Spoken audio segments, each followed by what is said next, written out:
நாங்கள் ஜாதியில் எல்லர் வளமாய் மக்கள் ஏதோ அந்த அம்மாவை நம்புகிறோம், வந்து போகிறோம். மாந்தோப்பு இளந்தோப்பு குருவிக்கெல்லாம் கொண்டாட்டம். அது எம்ஜிஆர் பாட்டில் சேர்ந்து வருமா? ஆனால் இருள பாட்டு அது. மாந்தோப்பு இளந்தோப்பு குருவிக்கெல்லாம் கொண்டாட்டம், ஆடும் போது சிரிக்கும் போது நீ வருவாயம்மா. அந்த பாட்டில் சேர்ந்து வர்றது. கன்னியம்மானாக்கா கன்னிங்க. கன்னினாக்கா பத்திரக்கன்னி, ஆகாசக்கன்னி, தேவக்கன்னி, தேவாதி கன்னி, அந்த இது தாமரக்கன்னி.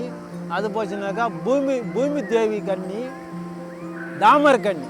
அதனால் கன்னிங்க ஒன்றா சேர்ந்து வந்தால் தான் கல்லுக்கரை வந்து பார்த்துட்டு போகலாம் ஆசையா அப்படின்னு வரோம்.